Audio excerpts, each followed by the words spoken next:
the most important day would be 1998, no specific day or time. My very, very close friend, Margot Renwick, was diagnosed with breast cancer. And she was so concerned that it would transpose to the other breast. She had a double mastectomy. And I became her caregiver through chemotherapy. She went down to Toronto for radiation therapy. And when she completed those, it was just as if a door closed behind her because there was no support. The doctors and the nurses who had been so great during her therapies that they weren't available anymore because they were dealing with the influx of patients. And I looked around and I thought, well, it's not right. It's just not right. People who have finished their therapies, they need help, they need support. So I sat down at the kitchen table and got a pencil and a legal pad and sketched out what I thought was needed. And I showed it to a good friend of mine, Eileen Campo, and her comment was that she wished it had been available when her husband Larry was alive because he died from prostate cancer.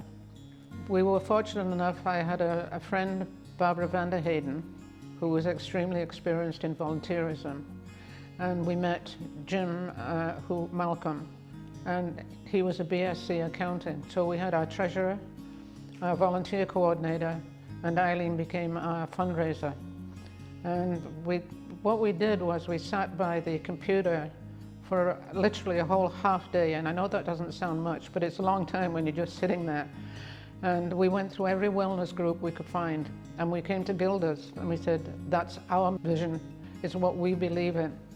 So we took down the details, and I emailed John LeCursey, who happens to be the strategic Vice President of Strategic Growth for Gilda's Club worldwide at the time. And from that, we developed a business plan.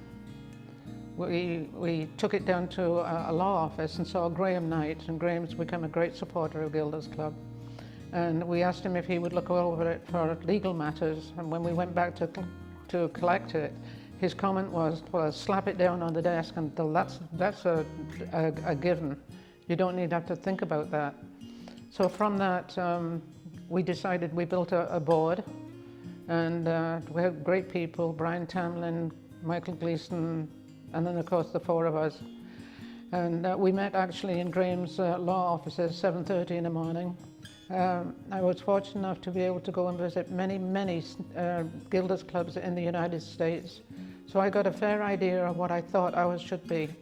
And I felt ours should be 12,000 square feet, 2,000 for offices, but 10,000 for the members. And one floor, because we didn't want anybody having to go upstairs. You know, it would mean we'd have to have an elevator and all that kind of mechanical equipment. We were really lucky in that Michael Gleason, bless his heart, he volunteered to become the chair of the Capital Campaign Committee. And he was an absolute wonder. He got people from I don't know where, but he got a great team, and they started fundraising. We had done some fundraising on our own prior to that. We had 3 concerts at Georgian College. One, we had the 3 tenors there, then we had Lou Burgoy. It was really good because the theatre there would be absolutely jam-packed full. The support of the community was incredible. And then Michael sat me down one day and said, Pat, if you were going to build Gilda's Club, where would you build it?